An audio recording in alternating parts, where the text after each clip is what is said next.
Hello, thank you for watching this Teleglitch playthrough. If you're not familiar with the game, I'll try to explain all the basics as we go through. If you are familiar with it, I'll also try to include some things that are not very well known. Teleglitch is an action exploration game with an emphasis on scarcity of resources, conservation, and permanent death. You can save the game between levels, however, if you die, well, that's it. Your saves are deleted when you load from them. Well, that worked. I'm putting 3 conditions on myself for this playthrough. The first one is, I will not open or loot secrets. So I will only be able to use resources that are provided up front by the game. The second condition is that I'm going to all of the B levels. I'm playing Teleglitch Die More Edition, which among other things includes extra levels to choose from, and I'll point out when the choices come up. The third condition is that I will not use or make any personal teleporters. Those work kind of like extra lives in this game. If you die while you have a personal teleporter, it will be consumed and teleport you to the start of the level. It also restores some health. But you're never going to see it in this playthrough.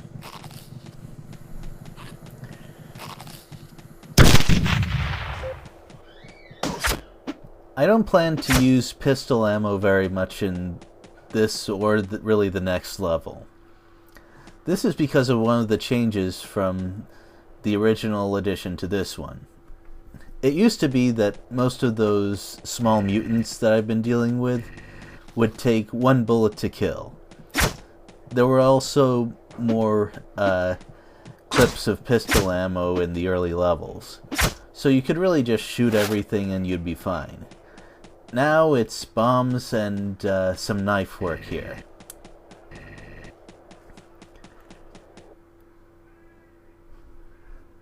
If you're not good with the knife, well, health is going to be more scarce as well. Somewhere in this level, there's a room with some canned meat. There used to be 6 cans, but now there's 4, and that's just one example of how the game has changed. And I'm pretty lucky to find that AGL won so early. The game randomly generates levels, so it's perfectly possible for me to find monsters that are best handled by that weapon before I actually have it. You'll see an example of that pretty soon.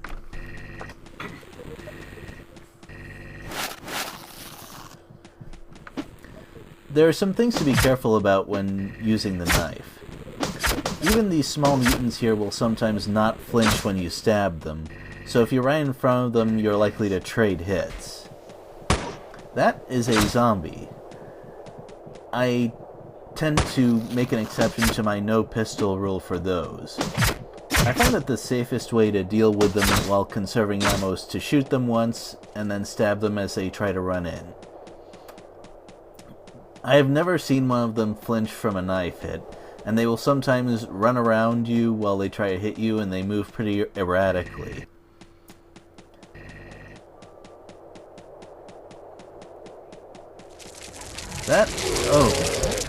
Two things of note there. First is the large mutant which I just shot with the AGL-1. Stands for Adhesive Grenade Launcher. It fires, well, bombs that stick. And they work really well on small things. By small I mean things roughly your size, or a bit larger. The other thing was that black, loud, kinda creepy looking stuff. And the game is a little vague on what exactly it is, but the only thing you need to know is that it kills you if you touch it. It also kills other things if they touch it, so it's possible to lead monsters into it, but I try not to do that because I think the risk is a bit too high for the reward.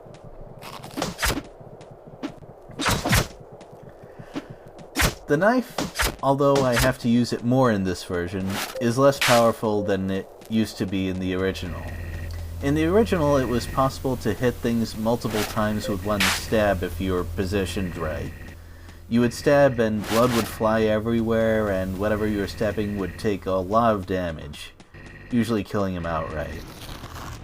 But I think that was unintentional because it was removed in this version of the game. Kind of a shame, because I liked setting up perfect knife hits. Oh well. This particular group has another large mutant, and I really have to be careful where I'm aiming my grenade launcher because the hitboxes of those large mutants are pretty weird. They're definitely smaller than they look, for one thing. And sometimes it seems that even if you hit it dead center, the projectile will just go through it. Another weird thing about them is that if you hit it in the front with the grenade, it'll die in one shot. But if you hit it in the back or even too far to the side, it'll deal hardly any damage at all. That's kind of unusual for a video game, but it doesn't make the shot as easy as it sounds because those things tend to swerve around a lot. In fact, just about everything in this game tends to move kind of erratically.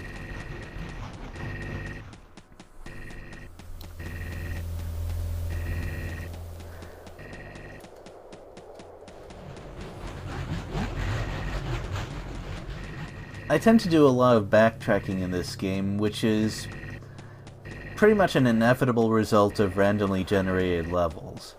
But I have to explore everywhere. Well, I don't have to, but the game encourages it a lot. For example, if I had left the level as soon as I found the teleporters, I wouldn't have picked up this shotgun. Now that I think about it, though, there are very few games I know of where complete exploration is not encouraged. The only one I can think of right now is called AI Fleet Command. It's sort of a real-time strategy game where scouting out everything on the map is fine, but if you try to conquer everything on the map, the AI will not like that at all, and you'll probably die. That one definitely emphasizes careful play. I guess I'm getting off topic. Sorry about that. So coming up is my walk back to the teleporter that exits the level. Well, actually, it's a pair of teleporters. This is the first split that allows me to go to one of the new levels that's introduced in the expansion. The sign says left goes to the old level and right to the new one. And it's important to look at it from the perspective of the player, not you looking at the monitor. So looking from here, the one I want is the upper one, which will be to his right. So how did I do with accuracy? Oh, not quite what I hoped. Oh well, I'll do better next time. Later.